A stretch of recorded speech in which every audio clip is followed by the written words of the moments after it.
వి gold trusted gold buyers. మీరు తాకట్టు పెట్టిన బంగారాన్ని విడిపించి ఈ రోజు ఉన్న మార్కెట్ ధరకు కొనబడును. నమస్కారం, వెల్కమ్ టు ఐ డ్రీమ్. ధర్మ మార్గం విత్ విజిత కార్యక్రమానికి స్వాగతం. ప్రస్తుతం మనతో పాటు ఉన్నారు ప్రముఖ జ్యోతిష పండితులు బ్రహ్మశ్రీ చేబిఎం కిరణ్ కుమార్ శర్మ గారు. ఇప్పుడు వారితో మాట్లాడేద్దాం. నమస్కారం అండి. అఖండ ఐశ్వర్యవతి భవ. గురుగారు, మహాశివరాత్రి రాబోతోంది. మహాశివరాత్రి అనగానే అందరికీ గుర్తొచ్చేది ఉపవాసం, జాగరణ. నిజంగా చేయాల్సింది రెండేనా? మనకు పురాణాల్లో, శాస్త్రాల్లో కూడా ముందు నుంచి ఉపవాసం, జాగరణ గురించే చెప్పబడిందా? అసలు ఆ రోజు ఏం చేయాల్సి ఉంటుంది మనందరం కూడా? ఒకటేంటంటే శివుడి యొక్క మంత్రాల్లోనే చెప్పబడింది. అంటే ఏమేమి ఉన్నాయనేది ఒక చమకం, నమ్మక చమకాలనే మంత్రాలు ఉన్నాయి. చమకము అనేది ఏంటంటే ఎక్కడెక్కడ భగవంతుడు ఉన్నాడు అంటే గోధుమల్లో, బియ్యములో, పప్పులో, ఉప్పులో, శరీరంలో ప్రతి చోట ఉన్నటువంటి వ్యక్తివి నాకు ఇటువంటివన్నీ కూడా నాకు సమృద్ధిగా ఇవ్వని చెప్పడం. చమకము అంటే ఏదైతే మనము అనుభవిస్తున్నామో ఇప్పుడు యుగంలో అన్నిటి కూడా నాకు ఇది ఇవ్వు అని చెప్పడం. అన్నిటి కూడా చెప్తున్నాడు మంత్రాలలో. ఈ పదార్థాలన్నీ కూడా ఉన్నాయి. బెల్లము, పప్పు, ఉప్పు, బంగారము, ఇవన్నీ కూడా అంటే మనకు నిత్య జీవితంలో ఏదైతే అవసరమో మానవ మనుగడకి అన్ని చమకలు చెప్పబడింది. మరి ఆ కాలంలో ఎక్కడున్నాయి స్వామి మంత్రాలంటే ఆ కాలంలో కూడా ఉన్నాయి. ఎప్పుడు కలియుగంలో జరగబోయేటువంటి విషయాన్ని చాలామంది అనుకుంటారు. ఇప్పుడు మీకు విషయం సరే, మహాశివరాత్రి మనకి 26వ తేదీ ఫిబ్రవరి 2025 జరుగుతోంది. అది మహాశివరాత్రి పుణ్యమైనటువంటి రోజున మనకి చతుర్దశి ఘడియలు ఏ రోజైతే అర్ధరాత్రి ఉంటాయో దాని పేరు మహాశివరాత్రి. అంటే బహుళ పక్షంలో అంటే పౌర్ణమి వెళ్ళిన తర్వాత వచ్చే చతుర్దశి రాత్రి అంటే నిషేధి రాత్రి ఎప్పుడైతే ఉంటే 11:45 నుంచి 12:45 మధ్య ఉన్నటువంటి ప్రాంతాన్ని నిషేధి వ్యాప్తి అంటారు. ఆ నిషేధి కాలంలో ఉన్నటువంటి చతుర్దశినే మహాశివరాత్రి లేదా మాస శివరాత్రి. మాఘమాసంలో వచ్చేటువంటి మాస శివరాత్రికే మహాశివరాత్రి అని పేరు. ఇది క్లారిటీ గుర్తుపెట్టుకోండి. ఇప్పుడు నేను ఒక విషయం చెప్తున్నాను మీకు. నేను పురాణాల్లో ఉన్నటువంటి విషయాల్లో వాల్మీకి రామాయణం ఎలా జరిగింది, వాల్మీకి రామాయణం తర్వాత పుట్టాడు కదా, మరి ఆయన ఎట్లా రాశాడు రామాయణాన్ని చాలా మందికి అనుమానం. గణపతి రాశాడు అని అంటారు. వాల్మీకి గణపతి సాయం చేశాడు. వాల్మీకి చెప్తుంటే ఆయన రాశాడు, ఆయన పన్ను తీసి రాశాడు మీరు చెప్తుంటారు. అయితే మరి జరగబోయేదాన్ని జరిగిన తర్వాత దాన్ని జరగబోయేలా రాశాడు అనే విషయాన్ని అడుగుతుంటారు. అంటే అంతకు ముందైన జరగబోయేటువంటి విశేషాలని తను అవగతం చేసుకుంటూ ఇలా యుద్ధం జరిగింది ఆయన ఫ్యూచర్లో ఉంటూ పాస్ట్ రాశాడు. వాల్మీకి వారు ఫ్యూచర్లో ఉంటూ పాస్ట్ రాశాడు ఆయన.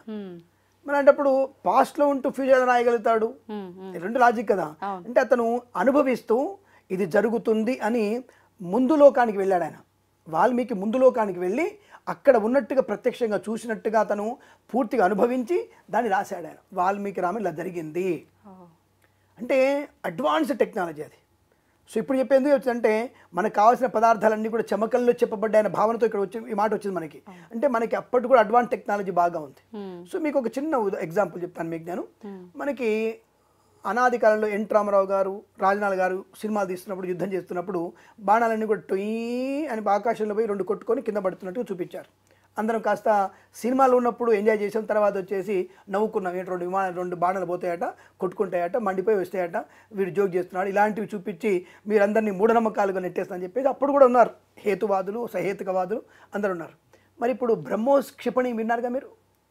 బ్రహ్మోస్ క్షిపణి మనది, మనం చేసినటువంటి ఒక క్షిపణి పేరు బ్రహ్మోస్. అది ఇక్కడ మీట నొక్కితే పాకిస్తాన్కి వెళ్ళి లేదా ఇంకో దేశానికి వెళ్ళి అక్కడ పేల్ చేసి మళ్ళీ వచ్చేస్తుంది.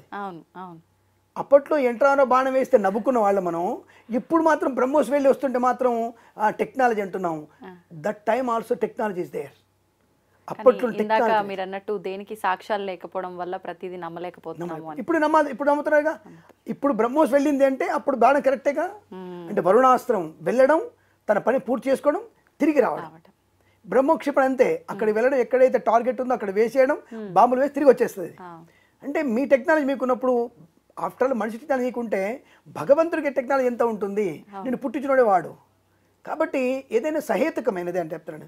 కాబట్టి చమకంలో కూడా మనకి భవిష్యత్తులో ఏమేమి అవసరాలు ఉంటాయనే విషయాన్ని ఆ చమక మంత్రాలతో ఋషీశ్వరులు చెప్పారు. నాయన ఇది మనిషికి అవసరం మనుగడకి, కాబట్టి మాకు ఈ పదార్థాలన్నీ కూడా ప్రతి దాంట్లో నువ్వు ఉన్నావు, ప్రతిదీ మాకు ఆనందం కలిగించు, ప్రతి విషయంలో నుంచి మాకు ఈ పదార్థాన్ని ఇవ్వు, ఈ పదార్థం నువ్వు ఉన్నావు, నువ్వే ఉన్న పదార్థం నివ్వుగా మాకు అందించు అనేటువంటి భావనతో చెప్పేటువంటి మంత్రాలు చమకం.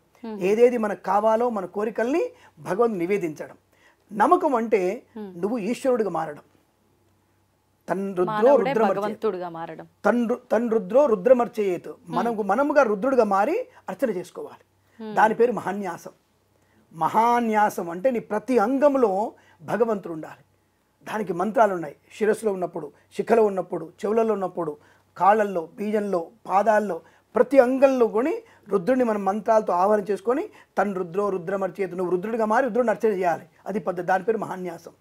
ఈ రోజున మనం అటువంటి మహాన్యాసపూర్వక అభిషేకం చేసుకుంటే ఏదైతే నీకు చమకున్నటువంటి చిట్టా కోరికల చిట్టా ఉందో నీ ధర్మ సంకల్పం ద్వారా నెరవేర్చగలిగేటువంటి శక్తిని ఈశ్వరుడు ఇస్తాడు. అటువంటి ఈశ్వరుణ్ణి ఎలా పూజించాలి అంటే ఏం అక్కర్లేదు. కన్నప్పలాగా నోట్లో నీళ్ళు పోసుకుని ఉమ్మేసాన్ని పాపం మంచిగా ఇస్తాడు ఆయన పాపం. అలానే నేను నోట్లో నీళ్ళు ఉమ్మేమని చెప్పట్లేదు. అంటే భక్తి పారవశ్యానికి ఎక్కువ. భక్తితో చేస్తున్నాను అనేది కూడా మర్చిపోయేంత భక్తి ఆయనకుంది. భక్తి ఉంటే చాలు ఆయన మనకి ప్రసన్నుడు అయిపోతాడు. కనపడతాడు స్వామి అంటే నిజంగా కనపడతాడు కూడా, మనకి నిజంగా ప్రత్యక్షం అవ్వచ్చు కూడా. అటువంటి భోళాశంకరుడు ఆయన. ఈ సమయంలో కూడా ఇక్కడ మనం మాట్లాడుకున్న మధ్యలో కూడా ఆయన ఉన్నాడు. ఇక్కడ ఆయన ఉంటేనే ఈ మాటలు వస్తాయి, ఇది రావోవి. ఈశ్వరుడు ఉన్న చోటనే మనకి మాటలు వస్తాయి. కాబట్టి ఈశ్వరుడు ఇక్కడే ఉన్నాడంట నేను. ఈశ్వరుడు మీ పక్కన ఉన్నాడు, నా పక్కన ఉన్నాడు, ప్రతి ఒక్క చోట ఆయన ఈశ్వరుడు ఉన్నాడు. ఈశ్వరుడు లేని చోటు లేదుగా. కాబట్టి అటువంటి ఈశ్వరుణ్ణి మనము మహాన్యాసపూర్వకంగా పూజిస్తే అద్భుతం. కాసిని చెంబడి నీళ్ళు ఆయన మీద పోసి ఒక బిల్వదళం పెడితే చాలు. ఇత విభూతి శ్మశానంలో విభూతి చాలు ముఖం తీసిన చాలు. శ్మశానం వెళ్తూ శ్మశానంలో విభూతి తీసుకెళ్ళిపోయి ఆయన ముఖం నీళ్ళు పోసేసి ముఖం ఇంత విభూతి వేస్తే కూడా ఆయన ఈశ్వరుడు ప్రసన్నుడు అవుతాడు. అంటే ఇక్కడ ఏమిటి, నీ భక్తి అక్కడ ఇంపార్టెంట్. ఎక్కడ తీసుకొస్తున్నాడు? కన్నప్ప పెట్టిన మాంసాన్ని కూడా స్వీకరించాడు. కన్నప్ప పెట్టినటువంటి నోట్లో నీళ్ళు పోసిన స్వీకరించాడు. అదే బ్రాహ్మణి పెట్టినటువంటి పదార్థాన్ని స్వీకరించాడు. కన్నప్ప బ్రాహ్మణి చూసి ఇవన్నీ అవసరం చెప్పేసి పక్కనెట్టేసి ఆయన కుడి కాలుతో తంతాడు. ఆయన్ని ఎందుకంతాడు అంటే రక్తం వస్తుంది కాబట్టి తందాడు. ఆయన కన్ను గుర్తు కోసం కన్ను పెట్టి ఇంకో కన్ను తీయబోయాడు. అంటే నీ భక్తి ఎలా ఉండాలి? నువ్వు తంతే పడతాడు తన్ను, కానీ నువ్వు కన్ను ఇవ్వగలిగే శక్తి నీకు ఉన్నప్పుడు తన్ను ఆయన. నీ గుడ్డకాయ కోసి ఇవ్వగలిగే శక్తి నీకుందా, అప్పుడు భగవంతుని ప్రత్యక్షం అవుతాడు. అటువంటి భక్తి అనేది ఇక్కడ మహాశివరాత్రి రోజున మనం చేసేటువంటి అభిషేకంలో కనుక నిశ్చలమైన వ్యక్తి విశ్వాసం. త్రయంబకం యజామహే సుగంధిం పుష్టివర్ధనం ఉర్వారుకమివ బంధనాన్ మృత్యోర్ ముక్షియమామృతాత్. నువ్వు చనిపోతున్నటువంటి సమయంలో కూడా ఇక కంఠంలోంచి యముడు నీ ప్రాణం తీసుకెళ్తున్నప్పుడు కూడా శివాను నీ ప్రాణం మళ్ళీ 100 ఏళ్ళు ఆయుషిస్తాడు ఆయన. అందుకే ఆయన శివుణ్ణి ఒక్కసారి శివ అంటే ఆనందం అని అర్థం. శివాను నీకు తెలుస్తుంది ఆయన భక్తితోను మనస్ఫూర్తిగాను. అటువంటి తత్వాన్ని మనకు బోధించిన వాడు శివుడు. ఇతరుల యొక్క పాపాన్ని ఇతరుల యొక్క శాపాన్ని కూడా తగ్గిస్తూ 10 మంది కొరకు నువ్వు చేసే అభిషేకం కూడా నీకు అత్యంత శుభాన్ని కలిగిస్తుంది. అది మహాశివరాత్రి ప్రత్యేక అభిషేకం. ఇతరుల కోసం నువ్వు అభిషేకం చేయి, అందరి మంచి కోసం, లోక కళ్యాణం కోసం నువ్వు అభిషేకం చేయి. శతరుద్రాభిషేకము శతగడాభిషేకము నీ ఇష్టం. అది చేయడం వల్ల ప్రయోజనం బాగుంటుంది. అప్పుడు ఈశ్వరుడు నీకేంటి ప్రతి ఒక్కళ్ళు కూడా ప్రసన్నుడే అవకాశం. ఎక్కడెక్కడ ఎవరెవరికైతే నువ్వు అభిషేకం చేస్తున్నావో వాళ్ళ నుంచి 0.1% పుణ్యబలం నీకు వస్తుంది. నీకు 1000% బలం వచ్చేస్తుంది, పుణ్యబలం వస్తుంది. ఇది మనం మహాశివరాత్రి రోజున చేయాల్సినటువంటి పని. రెండవది జాగరణ మాత్రమే చేయాలా అంటే ఇక్కడ అభిషేక ప్రియ శివుడు. అభిషేకం తప్పకుండా చేయాలి. భస్మాభిషేకం చేస్తావా, రుద్రాభిషేకం చేస్తావా, రుద్రాభిషేకం అంటే రుద్రాక్షల అభిషేకం చేస్తావా, గంధాభిషేకం, భస్మాభిషేకం, బిల్వాభిషేకం, సువర్ణాభిషేకం, పంచామృతాభిషేకం, ఎన్నైనా అభిషేకాలు చేయండి. భక్తితో ప్రసన్నమైనటువంటి విశ్వాసంతో ఆ స్వామిని అర్చించిన వారికి తప్పకుండా మీ సంకల్పం నెరవేర్చగలిగే శక్తి ఈశ్వరుడికి ఉంది. ఆయన మనల్ని ప్రసన్నం చేసుకుంటాడు. ఆయన పేరే భోళాశంకరుడు. తప్పకుండా ఆయన ఇస్తాడు తప్పకుండా. కాబట్టి ఆయన చేసేటువంటి అభిషేకం మనకి 100ంతల పుణ్య ఫలితాన్ని కలిగిస్తుంది. ఇటువంటి మహాశివరాత్రి రోజున మనం జాగరణ అని చెప్తున్నారు మీరు. ఉపవాసము అంటే దేవుడికి దగ్గరగా ఉండడం, నక్తము అంటే నిరాహారము. మరి ఇక్కడ మహాశివరాత్రి రోజు శివపురాణంలో కానీ స్కంద పురాణంలో కానీ ఏమైనా చెప్పబడిందా ఈ యొక్క అభిషేకాల్లో ఈ మహాశివరాత్రి నక్తము గుణం చెప్పిదంటే ఎక్కడా చెప్పబడలేదు. నక్తము అని చెప్పబడలేదు. మరి ఎందుకుంటున్నారు? అదే పిచ్చి. మనిషి ఒక్కొక్కరికి ఒక పిచ్చి ఉంటుంది కదా. ఒక మతం చూసి మనం అలాగే ఉమ్ము కూడా మింగొద్దని చెప్పేసి ఉండడం కరెక్ట్ కాదు. ఎందుకు ఉండొద్దండి ఇలా చెప్తున్నారు ఏంటి మీరు? అసలు నేను ఉపవాసం ఉన్నాను. అసలు 3 పూట శుభ్రంగా టిఫిన్ చేస్తాను. నేను అన్నం తినను అంతే. ఇంట్లో వాళ్ళు కూడా ఇంట్లో మావిడి ఉంటుంది, మావిడికి టిఫిన్ చేసి ఉంటుంది. అదే అంట నేను చెప్పబోయేది అదే. నక్తము అంటే అన్నం తినకుండా ఉండడం. నక్తం అంటే నిరాహారం ఉండడం కాదు. మనకి కడుపులో జఠరాగ్ని అగ్నిదేవుడు ఉన్నాడు. వాడికి నైవేద్యం పెట్టాలి కదా. ఆ నైవేద్యం పెట్టి శక్తి ఉత్పన్నమైతే కదా దేవుడు పూజ చేసేది. నీకు శక్తి ఉత్పన్నం అయితే శివయ్య దుప్పటికి పడుకోవడం అవుతుంది మనకి. కాబట్టి అలా నీరసించిపోయేటువంటి తత్వం వద్దు. లోపల అగ్నిదేవుడు ఉన్నాడు, ఆయన 2 పళ్ళు ఇస్తే ఆయన తిని మనకి శక్తిని ఇస్తాడు. అప్పుడు నమ శివాయ అనేటువంటి మంత్రాలు చదువుకుంటూ మనం పూజించే ప్రయత్నం చేయాలి. నమస్తే అస్తు భగవన్ విశ్వేశ్వరాయ మహాదేవాయ త్రియంబకాయ త్రిపురాంతకాయ త్రికాగ్నికాలాయ కాలాగ్నిరుద్రాయ నీలకంఠాయ మృత్యుంజయాయ సర్వేశ్వరాయ సదాశివాయ శ్రీమన్మహాదేవాయ నమః. ఇన్ని రుద్రుల్ని మనం అర్చన చేయాలంటే శక్తి కావాలిగా. ఆ శక్తి కావాలంటే 2 పళ్ళు కడుపులో వేసుకోవాలిగా, కాసిని పాలు 2 పళ్ళు 3 పూటలే తిత్తివాళ్ళకి తినమని చెప్పాలా. అలా 2 పళ్ళు తినేసి స్వామిని అభిషేకం చేస్తే ఈశ్వరుడు ప్రీతికరుడే, ఆయన మళ్ళీ అనడు నేను ఉండగలను, లేదు నేను భక్తితో ఉంటాను, ఉపవాసమే చేస్తాను, నిజంగా అసలు ఏమి తినకుండా అంటే చేసుకోవచ్చా? నక్తము చేయమని ఎక్కడ చెప్పలేదు. ఓకే, చేయమని మీరు చెప్పినప్పుడు ఏమంటావు? అంటే చేసినంత మాత్రాన ఏమైనా దోషమా? అగ్నిదేవుడికి అన్నం పెట్టట్లేక దోషం కాదా? లోపలికి దేవుడు పెట్టుకొని ఆయనకి అన్నం పెట్టక దోషమేగా. నక్తముగా చేయమని చెప్పలేదు, అలానే అన్నం తినమని చెప్పలేదు, నిద్రపోయేట్టుగా బద్ధకం వచ్చేట్టుగా తినమని చెప్పలేదు, ఉల్లిపాయలు ఎల్లిపాయలు సద్దెన్నాలు పెరుగన్నాలు తినమని చెప్పలేదు. 2 పళ్ళు తినండి. రెండవది, ఎప్పుడైతే కడుపులో మనకి ఏం లేకుండా ఉన్నప్పుడు నిద్ర వచ్చేస్తుంది. నిద్ర వచ్చేస్తుంది ఆటోమేటిక్గా. జాగరణ ప్రధానమైనది. ఎప్పుడు మహాశివరాత్రి కాదు, ప్రతి మాస శివరాత్రి కూడా జాగరణ చేయాలి. అప్పుడు విశేష ఫలితం వస్తుంది. ఎందుకనండి అసలు జాగరణ? జాగరణలో ఏమిటంటే నీ యొక్క పరిపూర్ణమైనటువంటి విశ్వాసాన్ని, అప్పుడు దేవతలందరూ కూడా మానవులు పడుకుంటారు, దేవతలకి మనకి ఉదయం వాళ్ళకి, అంటే మన రాత్రి వాళ్ళకి పగలు. అంతే కదా, పగలు వాళ్ళకి పగలే కదా. సూర్యుడు మన వైపు అస్తమిస్తున్నాడు, వాళ్ళకి ఎప్పుడు 24 గంటలు మెలుకొని ఉంటారు వాళ్ళు. మన నిషేధ సమయంలో ఎంతైతే నిశ్శబ్దంగా ఉంటుందో మనకి ఆ సమయంలో భగవంతుని ఇంకా ప్రసన్నతగా పూజ చేసుకోవచ్చు. వాళ్ళకి రాత్రి పగలు ఏం లేదు వాళ్ళకి. దేవుడు మనం జాగరణ చేసేది నైట్ పూజ చేసుకోవడం కోసం నామస్మరణ, నిరంతర నామస్మరణ, అచంచలమైన భక్తి విశ్వాసంతో. అంటే చుట్టూ పొల్యూషన్ ఉండదు, శబ్దాలు ఉండవు కదా, సౌండ్ లేకుండా నేను నామం మాత్రమే శివాయ నమః. అందరూ మళ్ళీ ఏమనుకుంటే ఇక్కడ నమ శివాయ మంత్రం చదువుకోమంటారు. ఇది బీజాక్షర మంత్రం, అది చదువుకోకూడదు. ఎవరైనా గురువు దగ్గర ఈ నమ శివాయ అనేటువంటి పంచాక్షర మంత్రాన్ని దీక్షగా తీసుకొని 1,000 జపం చేసుకొని తర్వాత మీరు జపం చేయాలి. ముందు మీరు 1,000 జపం చేసుకోవాలి మనసులో, అప్పుడు మంత్రబలం వచ్చేస్తుంది, తర్వాత మీరు జపం చేసుకోవాలి. ఇది మూల బీజాక్షర మంత్రాలు ఇవి. కానీ శివాయ నమః చెప్పుకోవచ్చు. శివాయ నమః అంతే సింపుల్. నమ శివాయ బీజాక్షరం కన్నా మూలమంత్రం కన్నా శివాయ నమః అన్న మంత్రం చెప్పుకుంటే విశేషమైన ఫలితం కలుగుతుంది. నమ శివాయలో దోషాలు వస్తే మాత్రం నెగిటివ్ ఎనర్జీ పొందుకునే అవకాశం ఉంటుంది. కాబట్టి శివాయ నమః అన్న మంత్రం చదువుకుంటూ రాత్రిపూట మనము పురాణాలు చదువుకోవాలి. స్కంద పురాణం, శివ పురాణం. కానీ ఇవాళ రేపు మనము అంతా కూడా ఆ సినిమా చూద్దాం, ఈ సినిమా చూద్దాం, గేమ్ చేంజర్ వచ్చింది, లేదా పుష్ప వచ్చింది, ఇంకోటి వచ్చింది, లేదా ఊ అంటావా మామ, ఇటువంటివి చూడడం వల్ల పరమేశ్వరుడు మనకి ప్రసన్నుడు కాడు. ఎప్పుడైతే ఎక్కడెక్కడైతే నువ్వు పురాణాలు చదువుకుంటావో, ఎక్కడెక్కడైతే శివనామస్మరణ చేస్తుంటావో, ఎక్కడెక్కడ బిల్వాష్టం చదువుతుంటావో అక్కడక్కడ శివుడు ప్రసన్నుడవుతాడు. ఈశ్వరుడు ఉన్న చోట ధనం ఉంటుంది. ఐశ్వర్యం ఈశ్వరాధిచ్చేత్, ఐశ్వర్యం ఈశ్వరునితో ఉంటుంది. కాబట్టి ఈశ్వరుని పూజిస్తే ధనం నీ వెంబడే ఉంటుంది. కాబట్టి ఎంత భక్తిగా నువ్వు జాగరణ చేస్తూ పురాణాలు చదువుకోవడం వల్ల తప్పకుండా అనుకూలం ఉంటుంది. ఇక జాగరణ చేసిన తర్వాత మర్నాడు చాలా మంది జాగరణ విషయంలో కూడా తెల్లవారే వరకు ఉండాల్సిన అవసరం లేదు, 12 దాటిన తర్వాత పడుకోవచ్చు అని చెప్పి అంటూ ఉంటారు. ఇదంతా ఇంగ్లీష్ క్యాలెండర్ మహిమ. ఇంగ్లీష్ క్యాలెండర్ మహిమతో చేసుకున్నారు. సూర్యోదయానికి సూర్యోదయం వరకు ఒక రోజు మనకి, ఉదయాత్ ఉదయం వారం, సూర్యోదయం టు సూర్యోదయం ఒక రోజు మనకి. అంతే ఇంగ్లీష్ క్యాలెండర్ ప్రకారం అర్ధరాత్రి చెప్పిన వాడు ఎవడరా మీకు? అర్ధరాత్రి క్యాలెండర్ మారుతున్నట్టుగా మన తిథి మారదు. తిథి సూర్యుడు కనిపించేంత వరకు తిథి మారదు. సూర్యుడి నుంచి సూర్యుడి వరకే, సూర్యుడు నుంచి సూర్యుడు వరకు ఒక తిథి ఒక రోజు మనకి. కాబట్టి జాగరణ పూర్తిగా ఉండాలి. రెండోది ఇక ముఖ్యమైనది, మధ్యలో మీరు చెప్తున్న విషయం గుర్తొచ్చి చెప్తున్నాను, ఈ జాగరణ అర్ధరాత్రి వదిలేయడం కాదు, మరునాడు సాయంత్రం వరకు పడుకోకూడదు. ఇది విన్నాను, నిజమైన ఇది. మరునాడు సాయంత్రం, ఇది మీకు విష్ణు శివపురాణంలో స్పష్టంగా చెప్పబడింది. పార్వతీదేవితో శివుడు చెప్పాడు డైరెక్ట్గా. కానీ అంతసేపు ఉండలేం కదండి. ఉండలేనప్పుడు నువ్వు మొక్కడం ఎందుకు, సగం చేయడం ఎందుకు?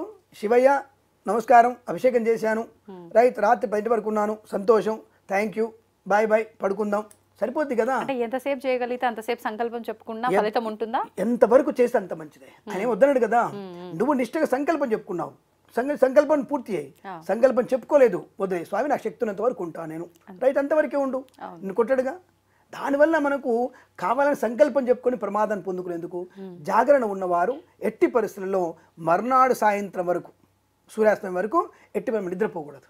మర్నాడు రాత్రే చుక్కను చూసి, ఈ మహాశివరాత్రి మర్నాడు అంటే పాడ్యమి రోజున, అంటే పాల్గొన శుద్ధ పాడ్యమి రోజున సాయంకాలం భోజనం చేసి పడుకోవాలి, అప్పుడు పడుకోవాలి. ఇప్పుడు ఈ ఉపవాస దీక్ష మరుసటి రోజు ఉదయం ముగించవచ్చు. ఉదయం మనం పూజ చేసుకొని అభిషేకం చేసి స్వామివారికి నివేదనలు పూర్తి చేసి ఆయనకి పెసరపప్పు అన్నం తప్పకుండా పెట్టాలి. నైవేద్యం భక్తులు గుర్తుపెట్టుకోండి, ఆయన ఖచ్చితంగా పెసరపప్పు అన్నంలో 4 పెసరపప్పు గింజలు వేసి అది మహానైవేద్యంగా పెట్టాలి స్వామివారికి. అది మహానివేదన. అది పెట్టేసుకుంటే చాలా బ్రహ్మాండంగా స్వామివారికి అనుష్ఠానం పూర్తయినట్టే. ఆ తర్వాత మీరు ఒక బ్రాహ్మడికి భోజనం పెట్టేస్తే వేరే బీదవాళ్ళకి భోజనం పెట్టేసి మనం భోజనం చేయాలి. ఎవరికి పెట్టకుండా తినేటువంటి పదార్థము అది కొద్దిగా అమేచ్ఛం అంటారు దాన్ని, అంటే పనికిరానటువంటిది అర్థం. కాబట్టి ఎవరికైనా ఒకరికి అన్నం పెట్టి మనం భోజనం చేయాలి. ఇప్పుడు శివరాత్రి రోజు చాలా మంది నైట్ జాగరణ అని చెప్పి ఆ రోజు మధ్యాహ్నం మంచిగా శుభ్రంగా పడుకుంటారు, పొద్దున ఆలయాలకు అట్లా వెళ్ళొచ్చి పూజలు అయిపోయిన అనంతరం. అది కరెక్టే అంటారా? అసలు కనురెప్ప వేయకూడదు ఆ రోజంతా. నిషిధి రాత్రి వరకు ఆయన కళ్యాణం జరుగుతుంటుంది. రాత్రిపూట అభిషేకము, నిషిధంలో అభిషేకం, లింగోద్భవ కాలంలో ఆయనకు అభిషేకం జరుగుతుంది. లింగోద్భవ కాలం అయిపోగానే మీకు కళ్యాణం జరుగుతుంది స్వామివారికి, అమ్మవారికి. అది ఉత్సవంగా పెట్టారు. ఆ కళ్యాణం జరుగుతుంది. ఆ కళ్యాణం అయిపోతే తంత అయితే 3-4 అవుతూనే ఉంటుంది. 4ంటికి బ్రాహ్మణుడు వెళ్ళి మనం స్నానం చేసి మళ్ళీ వచ్చేసి మన ఆయనకు అభిషేకం చేయాలిగా, మర్నాటి కార్యక్రమానికి ఆయన అభిషేకం చేయాలిగా. అభిషేకం చేసేసి మళ్ళీ ఆయన నివేదన చేస్తూ ఉంటాడుగా. ఈ లోపల తెల్లవారుతుంటుంది. అందుకే భక్తులందరూ కూడా శివాలయాలు అట్లాగే ఉండిపోతారు. చాలా మంది పెద్దవాళ్ళు అక్కడే ఉండిపోతారు. ఆ దీక్ష అయిపోయిన తర్వాత 2 గంటలు ఎక్కడ కూర్చొని భజన చేసుకుంటూ కాలక్షేపం. ఇప్పుడు మొత్తంగా శివనామస్మరణ చేయలేం, కాలక్షేపంగా మంచి మాటలు మాట్లాడుకోవచ్చు, దానికి ఎటువంటి ఇబ్బంది లేదు. లోకక్షేమం కోసం ఏదైనా మంచి మాట మాట్లాడుకోవచ్చు. నేను ఈ తీర్థానికి వెళ్ళొచ్చాను, తిరుమల వెళ్ళొచ్చాను, తిరుమలలో ఇలా ప్రసాదం తిన్నాను, తిరుమలలో ఇలా జరిగింది, లేదా కాళహస్తిలో చేశాను, యాదగిరిగుట్టలో ఇలా ఉన్నాను, పర్లేదు, దానికి ఇబ్బంది లేదు. మంచి మాటలు మాట్లాడుకోండి తప్ప అనవసరమైనటువంటి అపశబ్దాలు మాట్లాడే ప్రయత్నం చేయకూడదు. పిచ్చి సినిమాలని చూసి ఆనందాన్ని పొందుకోవద్దు. ఎన్టీఆర్ సినిమాలు చూద్దామా, పాతకాల సినిమాలు చూద్దామా, దాంట్లో కూడా నర్తనశాలలో ఈ నర్తకీమణులు డిఫరెంట్గా నర్తించినవి కూడా ఉన్నాయి. కాబట్టి అటువంటివి అక్కర్లేదు. దయచేసి మీరు చూడదలుచుకుంటే మన యొక్క హిందీలో వచ్చినటువంటి రామాయణ భారతాలు వచ్చాయి, హిందీలో వచ్చాయి, గుర్తుందో మీకు లేదు, మీరు లేదా మా చిన్నప్పుడు వచ్చాయి అవన్నీ కూడా. మహాభారత్, రామాయణం ఒకప్పుడు వచ్చాయి కదా, అటువంటివి చూడండి, చాలా బాగుంది. అటువంటి మహాభారత రామాయణాలు మాత్రం స్పష్టంగా బాగున్నాయి తప్ప ఇక ఆ తర్వాత వచ్చినటువంటి మాత్రం అంతగా అనుకూలంగా లేవు. కొన్ని ద్వంద్వార్థాలు, కొన్ని పురాణాలు లేని విషయాలు కూడా తీసుకొచ్చి పెట్టారు. అటువంటివన్నీ చూడకాల్సిన అవసరం లేదు. ఇటువంటివి పురాణాలు విని ఎవరైనా చెప్పినటువంటి చాగంటి వారు కానీ, గరికపాటి వారు కానీ, లేదంటే మనకి సామవేదం, బ్రహ్మశ్రీ సామవేదం షణ్ముఖ శర్మ చెప్పినటువంటి పురాణాలు చాలా ఉన్నాయి, బోల్డ్ ఉన్నాయి. వాటిని చూస్తూ ఉండండి, అవి వింటూ ఉండండి. ఎన్నో విషయాలు ఉన్నాయి మనకి, ఇట్లా చెప్పినటువంటి విషయాలు బోల్డ్ ఉన్నాయి. కాబట్టి అటువంటి విషయాలు వింటూ స్వామివారిని సేవించుకుంటూ ఆనందాన్ని, ఐశ్వర్యాన్ని పొందుకుంటే శివరాత్రి సంపూర్ణమవుతుంది.